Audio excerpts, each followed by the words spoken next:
So let's cover Solana for today. We go over the weekly time frame first. So let's cover the let's cover the bullish scenario, which is this one where we count this as a wave 1, 2, 3, looking for wave 4 and a wave 5.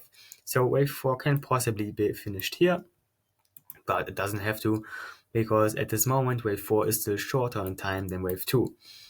That actually isn't a problem in this scenario, as your wave 2 here is pretty long in time compared to your wave 1, which means due to the rule of alternation, that wave 4 can also be shorter than wave 2. So that's actually not a problem.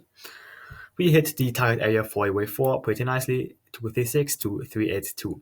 So that's nicely done. In this scenario, we are looking for a final move to the upside in wave 5, and after that, looking for a bit of a retracement, or pretty much huge of a retracement, actually. So, but these are things for the future. Now, if we cover this scenario with the trend channeling technique, we will first go over the base channel, right? In the base channel, we can see that, or what we actually want to see is wave 4 of the base channel breaking the upper trend line, but without hitting or coming near the lower trend line. Unfortunately, we came pretty close to the trend line, so this is not something we like to see, but we cannot do anything about it. If we look at the trend-based channel, this looks pretty nice. We want to see actually here wave 4 breaking this lower trend line or touching it. So we did that. That's nice to have. Now let's take a look at the bearish scenario, which is this one. We'll actually count this already as a finished impulse, counting as a 1, 2, 3, 4, 5.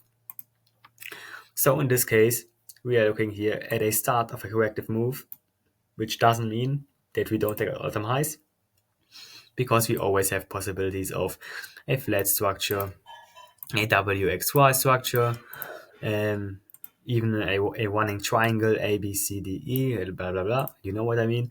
So there are things we can still consider to take out all-time highs, even with this scenario where we are looking at a corrective structure. Now, if we take a look at the channeling technique on this scenario, we look at the base channel. What we see here is that the base channel looks very nice. Wave 3 breaking out of the channel, wave 4 breaking back into the upper channel, right? Without coming close to the lower channel. This is what we like to see here, wave 4. So this looks nice. If you look at the trend-based channel, what we have here is also wave 4 did break this channel, or range on top of it. So that's also nice to see. So the channeling technique definitely looks better on the bearish scenario than on the bullish scenario, but I mean, this is not an invalidation for the bullish scenario. It still is a pretty valid scenario. So let's go over the 4-hour scenarios where we cover this move here. In this case, let's first look at the 4-hour bullish one, which is this one, where we have here a wave 1, 2, 1, 2, 3, 4, 5, 4, 5. So in this case, we are looking for one more high, and after that, a bigger retracement to then expand one more time to the upside, or at least one more time. We don't know if it isn't going to be an ABC or a 1, 2, 3. So of course, we can count this as another 1, 2. So there is a possibility to count this, right, a bit more for 5 to the upside, but eventually we like to see a move to the downside. But depending on the move to the downside, we then see if whether it is corrective or impulsive. So arguably, the bearish scenario would then be, let me put it here quickly for you, a WXY, where we count this here as an ABC and this here as an ABC, so we have a double zigzag. In this case, we don't like to take out this high, as then the double zigzag isn't validated, but that's where we come now to the 1-hour time frame. And on a 1-hour time frame, what we can see is that this structure doesn't look really impulsive. We can count here in diag, right, where this is your wave 5 of the diag, or then your wave 1 or /A.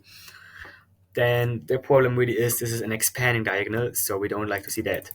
Expanding diagonals are always rare and never preferred. So in this case, you could say this is an ABCW, then count this as a wave X, and then here a triangle Y or a flat Y or whatever Y, right? So that's more, yeah, likely to be a corrective structure, which means we are going to take out not autumn highs. I mean, we're going to take out local highs, which means for our bearish scenario, this WXY gets invalidated.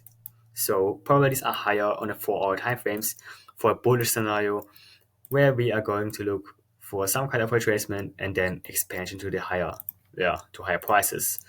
Of course, there's also the other bullish scenario. We are simply looking at 1 2 1 2 1 2 1 2, right? It's rare, but we gotta consider it, and then a big expansion in wave three. Of course, it's rare. I said it. It's not preferred, but just in case, I warn you. If suddenly price skyrockets in the next day or two, or I don't know what, then yeah, you know what it means. So pretty much, if you go back to the weekly time frame, if you simply look at this structure here without LED waves, right? Forget about LED waves. What we see here is a range, then expansion, and then another range, right? This is pretty much declaring that the expansion to the upside is already over, and we should look for sells. This is the area where we want to buy. This is the area where we want to sell after the explosion here.